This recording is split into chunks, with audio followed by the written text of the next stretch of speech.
Kevin, will you teach us? Yes, can I do I'd like to just dedicate this for Refer Shlomo for Alan Katz, that's Dory's dad, who had a procedure yesterday. I just want to give his Hebrew name. 1 second. And then we're going to discuss Pesach Sheni. So his name is, 1 second, sorry about this on the phone here.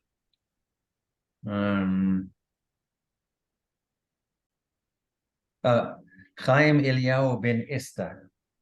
Refer Shlomo for him and for other Cholim of Klal Yisrael. So today is Pesach Sheni, which Sheni means the second Pesach. And I saw a minute or two ago that it means the Pesach of the holiday of second chances. And this comes from Aish's website. So Aish is a reputable website. Aish, where you safe with it. And it basically, it says it's customary to eat matzah on this night. Customary and shmura matzah, not machine matzah. It's not an obligation. Some people take this holiday or this, should we say, mini festival seriously, but I think the majority of people probably don't observe it as they could. And basically it says, let's just see what it says here. It's basically the Pesach is actually means it refers to the Paschal lamb, which was when the Jews slaughtered the lamb and spread the blood over the lintel in Egypt, so they would be saved from the Makot Bechorot, the plague of the firstborn, and the Paschal lamb, which we signify on the Seder plate with a shank bone, they call it. This was in the people. Let's just see what they're saying here. They missed participating in it for some reason. So this is a chance to catch up on missed opportunities, so to speak. And that's what it is. And it's it's also an opportunity to recalibrate ourselves and just get back on the right track, so to speak. So I hope what I said was accurate and made sense. So that's it.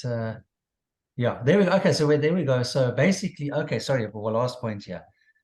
You could only eat this the Korban Pesach or the Paschal sacrifice or the Paschal lamb if you were in a state of if you were tahor, not in a state of tumah.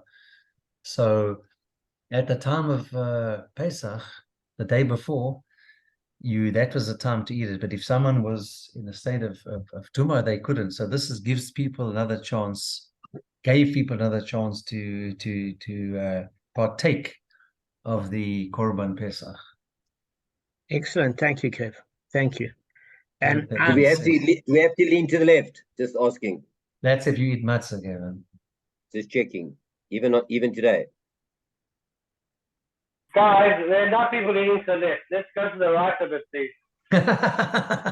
Yeah, I actually don't like the left. I like the right as well. All right, let's move forward. Carry on, Dan. You're right, you are, Arthur. Right, you are. Yeah, you're all right. Exactly. No one wants to be left behind. You're 100% right. Okay. Except the leftists, they can be left behind. All right. Yeah. So, all right. So, just to summarize where we left off, that Rabbi noted a contradiction, guys, with respect to the laws of Shemitah, and he proceeded to resolve it. And we learned it initially in the Mishnah, in Shavuos chapter 7, verse 1, from among the dars, aftergrowth of safflower and woad. We said the aftergrowth is if you plant the seeds in the 6th year before the Shemitah, it started to sprout and developed in the 7th year. In other words, if you plant in the 7th year, for sure you're not allowed to plant it and you can't use it. But in the 6th year, can you use it in the 7th? And then we're saying that there are certain rules that you can, under certain conditions. But you have to make sure that you subscribe to the principle of biur, which is removal. So we're saying, listen, these aftergrowths in the 6th year are subject to Shemitah sanctity, and the money paid for them is subject to Shemitah sanctity. They are subject to the removal of biur, that particular requirement, and the money paid for them is subject to the requirement of removal. So in a nutshell, all that sentence is trying to say is that, look, even though you can use it in the 7th year, you have a time limit, and that limit is considering when it would naturally not occur anymore in the natural environment. In other words, you have plantations and fields of the stuff, and you've got a storehouse, and you've taken for yourself what is grown in the 7th year from what was planted in the 6th year, and you've left it in storage. Now, as long as that plant still grows because of the environmental conditions, both temperature-wise as well as soil pH balance and a myriad of environmental factors, why that plant is still in existence in the fields, you can use it to eat and to feed your animals with in the storage facility that you've kept it in. But if it is not a perennial plant and it's no longer in the field, either due to the weather changes or alternatively due to the fact that all the local animals and birds and insects have eaten it, in that case, you've got to get rid of it as well. So the biur kicks in the minute it's no longer in that field, because then you're actually benefiting from and having man-made intervention of receiving benefit within the 7th year. Then the other point was, if Rashi says you're not allowed to do business with it, what do we mean business? Business means the prolonging of a benefit. In other words, if I'm a farmer and I sell corn, that corn is going to, at a certain point, deteriorate. So what I've done is I've taken something of a temporary nature, gotten money for it, and I can keep the money in the bank and therefore perpetuate the benefit. So that is also forbidden, because you have to get rid of that money at the time of biur as if you got rid of the food in storage. And the problem is with money, no one generally wants to get rid of it, but you have to. Arthur's going to join now. Kevin, he got lost. So the money itself, the transfer of the Shemitah sanctity goes to the money that you benefited from selling that Shemitah produce. Now, we're just waiting for Kevin for a second. I don't know where he is. We don't say he has load shedding because he lives in Israel. Okay. That's not a Rashi explanation, by the way. Let me just wait for him a second. Kev, what happened?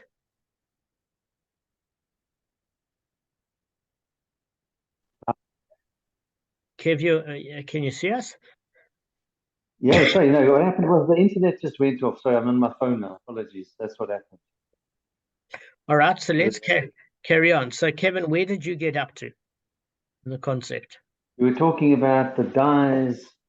No. Where did I get up to now when you disappeared? No, it was about a minute and a half. All right.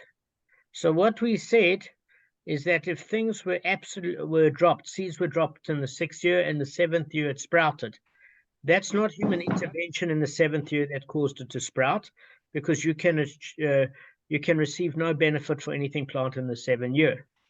But you can use it in the 7th year, providing you... God, this is rather distracting. I'll tell you what I want to do. What's that? Shame, Kev, you with us? Everybody's moving around. I'm getting seasick from Yeah, I'm with you. I'm just standing up. Tell Arthur to put his phone on like a background or something, or blank. No, You can't look at him. Arthur, just put a background on or something. It's making everybody dizzy here.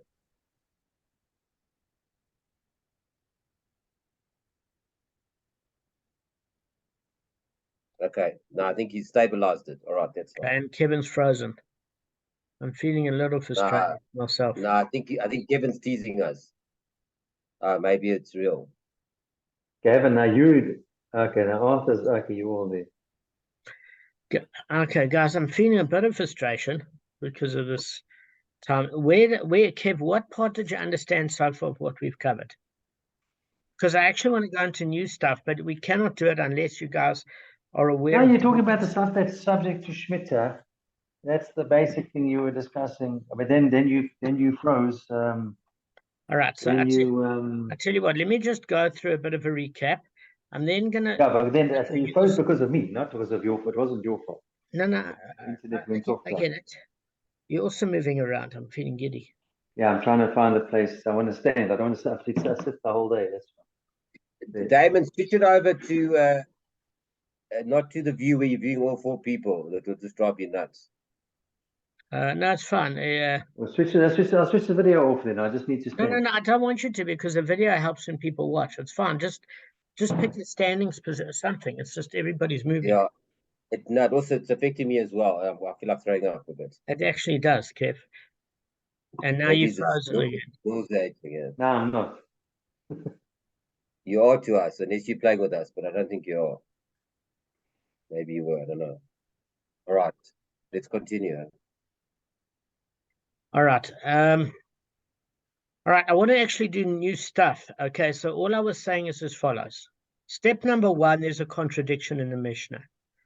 So obviously in Shavuos chapter 7, verse 1, says among the dars, aftergrowth of sapphire and woad. So that Mishnah talks about 3 things, guys. 3 categories of Shemitah sanctity. Whatever is human food, number 1. Number 2, whatever is animal food. Number 3, whatever is a dar product, which does not endure in the ground, is subject to the sanctity of Shemitah, and the money paid for it is subject to the sanctity of Shemitah. So it is the subject of this Mishnah, and it discusses the requirement of removal. And anything that you sell that has that sort of status acquires that Shemitah sanctity like money, and you've got to get rid of it by the appropriate time. So the Mishnah obviously proceeds to list many examples of those 3 categories, but our particular Gemara here, not in Shavuos, is only discussing this last thing, which gives examples of dar stuffs like plants that don't endure in the ground and are therefore subject to both Shemitah sanctity and biur removal.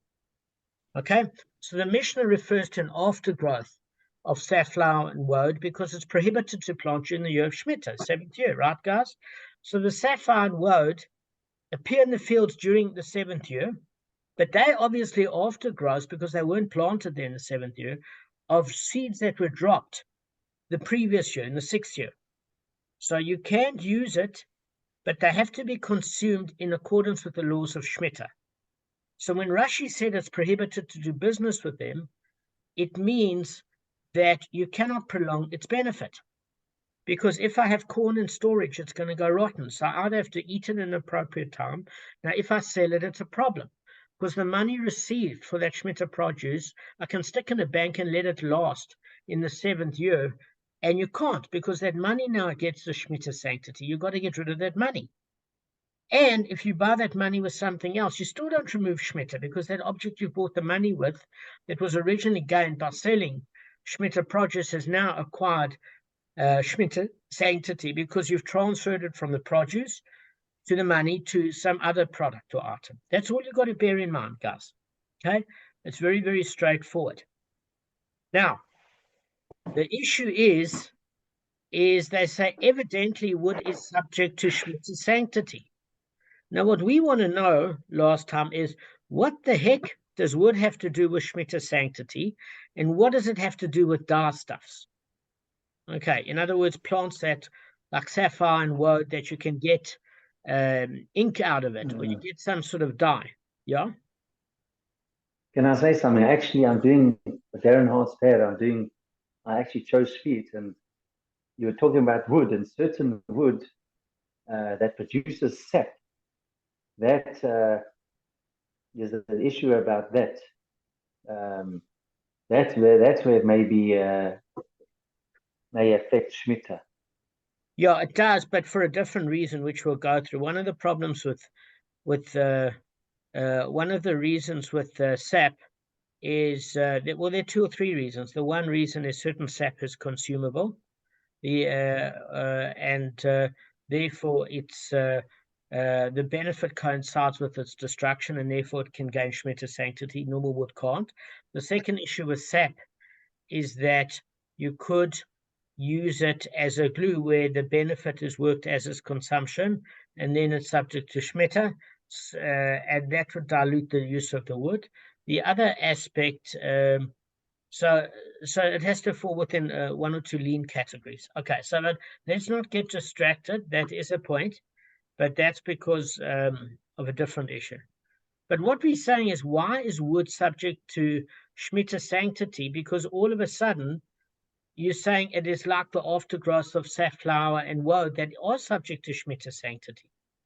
Because why is it compared in this case of our Mishnah to Shemitah sanctity? It seems, well, very clearly is that wood is not edible. Dye stuffs are not edible. So the Gemara wants to make the inference that it has a similar sort of properties. And therefore, since the dye stuff is subject to Shemitah sanctity and is a non-edible, so could the wood. And also because safflower and woad looks like almost wood that you chop up that turns into dye products if you grind it up, etc. But that's the suggestion that maybe wood is subject to Shemitah sanctity. And Rava says, no, there's a contradiction, because we learned with the following brisa, the leaves of cane reeds and the leaves of grapevines that one gathered up from across the field to put into a storage unit. If he gathered them for food, they have Shemitah sanctity, but if he gathered them for wood, they do not have Shemitah sanctity. It's evident then that according to this particular brisa, wood does not have Shemitah sanctity. So that contradicts the inference drawn from the Mishnah that wood is subject to Shemitah sanctity. So we're saying, how do you resolve that sort of conflict? So, point number 1, cane leaves, the cane reeds and the leaves of grapevines that you gathered up to put in a storage container, right? So in that particular case, why did they do it? Because for the winter, you need to be able to store food for the winter so it doesn't get frostbite. And in certain northern hemisphere countries, you don't want to be outside in the middle of winter. It's just standard preservation procedure. So if you gathered cane reeds and the leaves of grapevines and you gathered them for food, when they say food, we know that cane reeds is not generally fit for human consumption. But in Shavuos, they said suitable for animal food, okay? Because there's human food, there's animal food, and dye stuffs. So if you using the cane reeds and the leaves of grapevines as fodder for your animals, that gets Shemitah sanctity if it's used for food. But if you're gathering up the cane reeds and the leaves of grapevines to basically gather them up for wood, meaning you're using them in order to burn, in order to keep you warm during winter, or in order to cook food, perhaps, in order to cook food specifically, they don't have Shemitah sanctity. So that contradicts the assumption above that wood was subject to Shemitah sanctity if it's compared to sapphire and woad, which are non-edible woody dye stuffs. So we're saying, why is there a contradiction? So I'm going to go through it and then hopefully explain. So Rava resolved the contradiction as follows, because there's a pasuk that says, the verse states in reference to Shemitah produce, and let me just see if I've got the source of it. It's in Vayikra, Leviticus chapter 25, verse 6. And what does it say? Let me just read my notes here. It says, the Sabbath produce of the land shall be yours to eat. So obviously, if we're talking about the Sabbath produce, we're not talking about on the 7th day. We're talking about on the 7th year, where the land shall lay fallow. So if it means it's yours to eat, it obviously is nothing you planted within the 7th year. You can't plant. So it teaches that Shemitah sanctity applies only to produce whose benefit coincides with its consumption. In other words, seeds were dropped in the 6th year, it grew naturally in the 7th year, and that you have to consume it by the time of removal, which is biur, and therefore the only time it has Shemitah sanctity is if the benefit coincides with its consumption. So that's a new concept. I'm going to explain to you what that means. In other words, the laws of Shabbat produce of the land apply to that for which you eat. So, in other words, if you look at species whose benefit is similar to that of eating, then if that sort of function is similar, then it begets Shemitah sanctity. Because what's the criteria is that if it's being consumed at the time that their benefit is gained, it's like eating, and then it does Shemitah sanctity. So let me explain to you what's going on, because when you first read it, you don't know what it's talking about. Benefit delayed, benefit granted, etc., etc. So, firstly, if it doesn't gain Shemitah sanctity like wood, that means that you don't have to use it within a certain period of time, and it's not subject to removal. So if you take the wood for firewood, okay, these cane reeds or grapevine leaves, and you're using it to burn in order to cook food, you can keep it in the 7th year. It's only products that are consumed, and when it's consumed, you get the benefit on things that are similar to eating. Does it attain Shemitah sanctity, and you have to get rid of it by that period, Gavin, when it's no longer in the fields, either due to weather conditions or other animals consuming that product, where you're keeping it on borrowed time and you're not allowed to store it anymore. Do you get what I'm saying? So it's going to become a little bit clearer, because it depends what the wood is used for. Because Shemitah sanctity doesn't generally occur for wood, because the main benefit comes only after the consumption. In other words, after the wood has been consumed by the fire and reduced to coals. So part of biur after is removal. You've got to get rid of it. One of the ways to remove it is to burn it.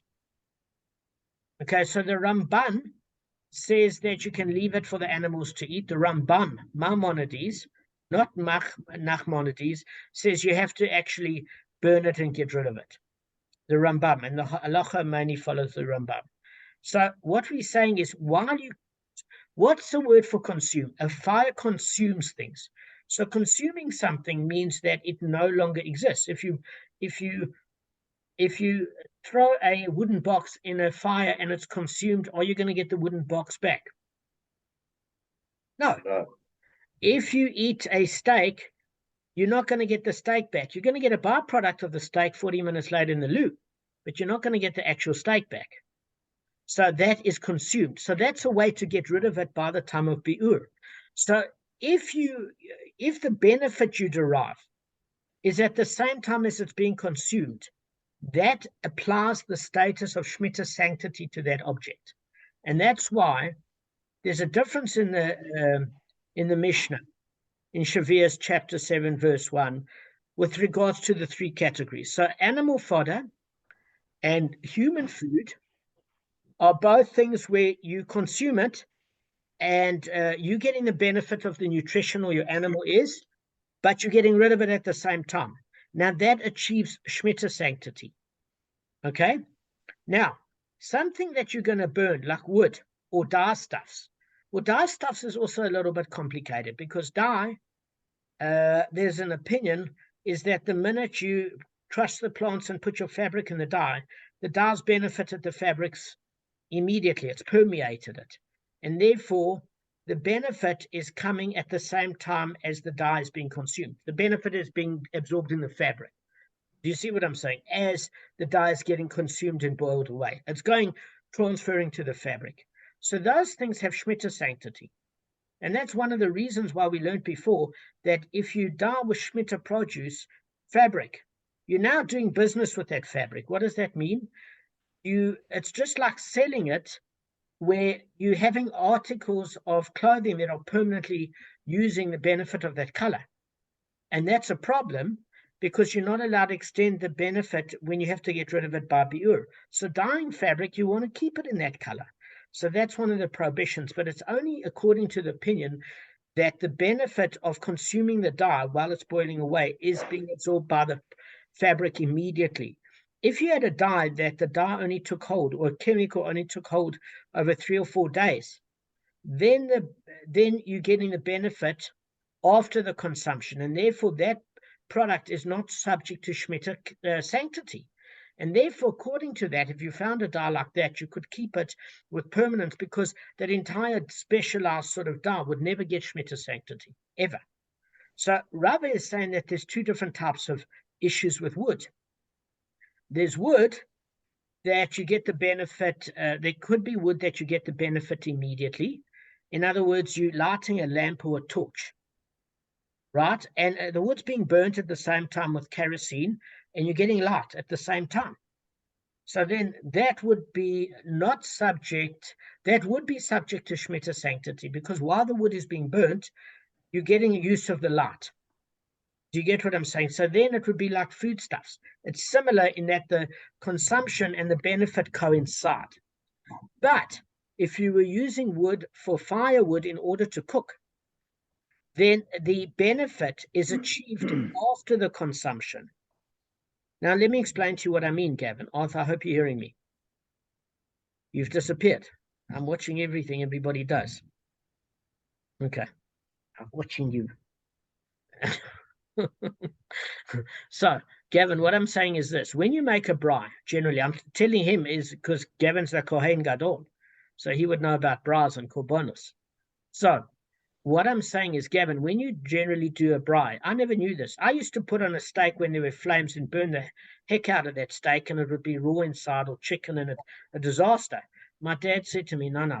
He said to me, but you wait for the coals and the coals and the embers to die down from flameage, and then it achieves a much higher level of heat, but it doesn't burn like a flame does and leave the inner parts raw. It cooks properly that way, but you've got to let it die down. So when the wood, Gavin, is being consumed already, okay, because it no longer resembles wood and it resembles charcoal and it's being burnt, you're only getting the benefit afterwards once it's consumed or died down, because that heat is when you cook the food. So if wood is used for baking, like a pizza or something, it's kind of already gone from wood to ashes. So it's being consumed already, and you're getting the benefit later. And since you're getting the benefit later, that wood is not subject to Shemitah sanctity. So you can use it all year round in storage. You can only not use it all year round in storage if the benefit coincides with the consumption. Such as It depends how you look at that fire. If you look at it, it gives light, it gives a whole lot of benefits. So it depends on what you're using it. You are so absolutely the benefit of light is immediate, the benefit of heat is immediate, the benefit of cooking maybe is delayed. So it depends how you, so it could be either one then, in theory. Exactly. So now you've cottoned on. So there's a whole argument in the Gemara that's going to come about what is the benefit? Does it depend on the intent of the person gathering the wood? Does it depend on the fact of common usage, what most people use the wood for? Does it depend on the Chumash that tells you in Bereshit, when man first lighted fire, what the purpose of it was? Is there a predominance of a benefit? In other words, at which it would be categorized automatically. So those are the 3 factors. Gavin hit on it perfectly. Intent, what's going to be done with it? Look at the cat looking at us from the thunder. Can you see? Which cat? Whose cat? And Arthur, look at in the camera. It's frozen. Look on the screen. I know Arthur there, I can see. Look at the cat. But he can't hear the thunder. No, I don't know, but he's just staring at the camera. Look at the cat. He actually knows what's going on. Yeah, maybe you can hear the thunder. I don't know how Maybe loud it's it a is. Jewish neshama. Maybe it's a Gilgul. Hello, cat. We're learning Torah. Okay, so. But he's also a Kohen Gadol, right? He's part of the Katz's family, right? Yeah, it's part of the Katz's family. Okay, so let's learn Torah, because the cat could be a Gilgul. So listen, Gavin's right. Intent of what you want to do with the wood plays a role. In other words, are you using it to get immediate heat or immediate light? And then if you're burning the wood while you're getting that immediate benefit. It's subject to Shemitah sanctity, and then you can't store that wood past the time of biur removal, if that's your intent when you gather it. Okay, so that's intent upon gathering. The other one is common usage. Is what people use it for most of the time dictate, and then when you use it for another thing, it's dictated by common practice, which would either be a constraint or difficulty for you, or leniency, depending on your purpose compared to common usage. And you find this with kashrut, by the way, with brochas, by the way. I don't know if you know this. We learned, I remember in the Mishnah Brura, that when you do a brocha on food, etc., it's according to how most people eat it. So, like, we don't eat raw potatoes. It's not commonly done.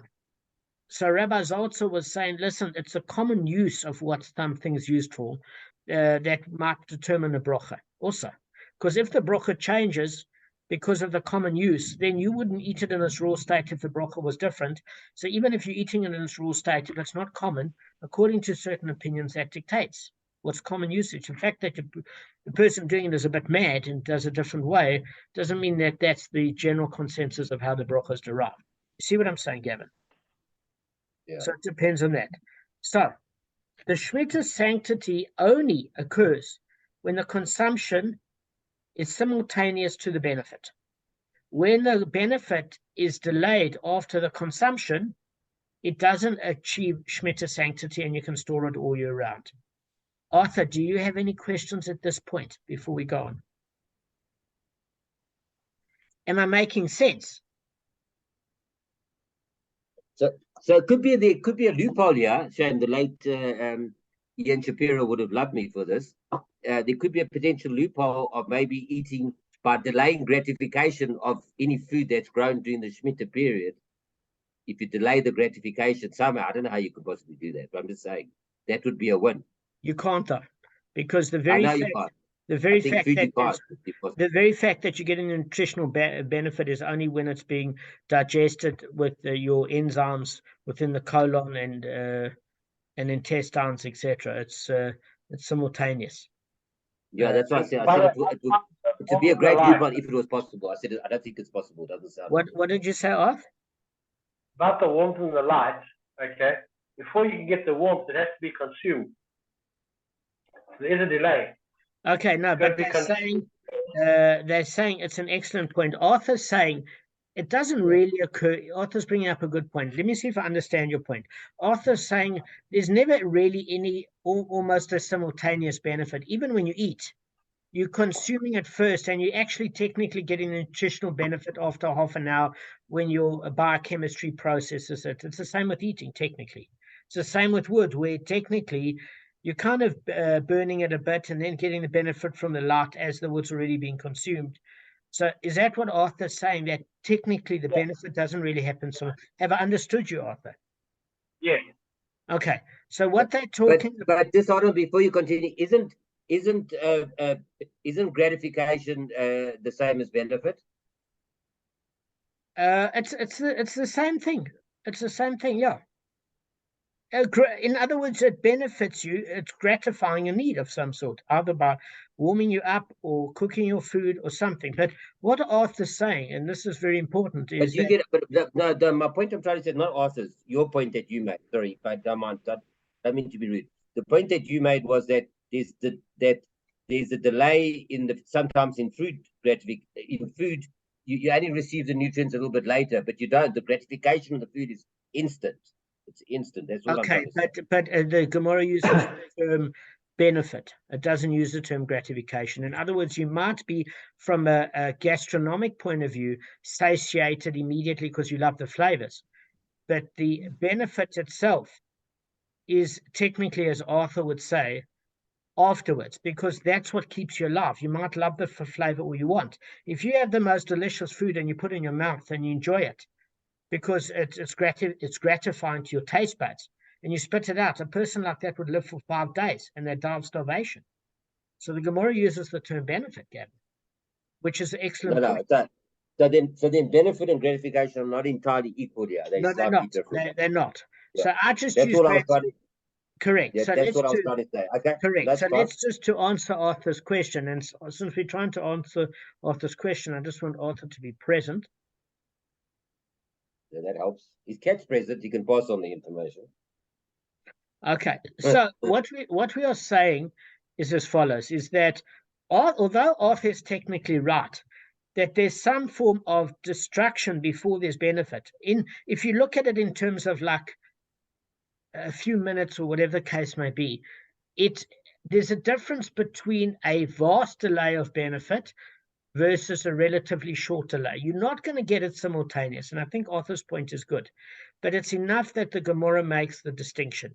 So if you are consuming wood where it becomes coals and it heats food, and you cook and you eat about half an hour, 40 minutes later, whatever the case may be, you're not seeing with the eye a simultaneous benefit. You're seeing the destruction or consuming of the wood, and then 14 minutes later, you're seeing when it's died down, food being put in it and cooked, and 10 minutes later, the steak is done. From the visual point of view, Arthur, not from a time clock point of view. But it's the same with eating. As it goes in the mouth, it's no longer the steak anymore. The fact that your body takes time to get the benefit, meaning once it's gone down your throat, your body will benefit at the same time. But visually, it's the same. Visually, there's no delay from consuming the food and it no longer resembling food to when your body has now it's gone down your throat and it's in your stomach, and from the point where it's no longer can come out of you unless you vomit it out, the benefit is achieved visually. Whereas there's a delayed benefit visually from seeing wood turn to coals, to waiting 40 minutes for the embers to die down, to grilling a steak. There's a significant difference between how it looks visually. And that's how we're judging it, not what's occurring in nanosecond time. You see, Arthur? Okay, we're closing in a minute. Arthur, just give us a minute. This is for you, please.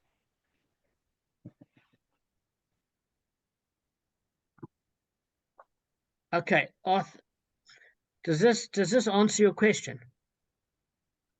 Okay, so do any of you have any questions? No, I'm fine. Kevin, you okay? Okay, so good. Okay, so all right, guys. I tell you what we're also comparing it to is that if you have a chemical reaction, but that chemical reaction takes 3 or 4 days to do, like if you're using a chemical to soften a product, for example, and it takes a few days of soaking it, that we're going to learn about retting fabric, and you're trying to separate fabric particles, and it takes a couple of days for it to work chemically. That's a delay in benefit compared to consuming the chemical within the water, where you can't retrieve the chemical afterwards. That's a delay. Burning wood into coals and then eventually eating is a delay. Eating immediately while you're destroying it and it's in your body is almost immediate. I mean, the benefits nutritionally are going to be a bit later, but the action is immediate.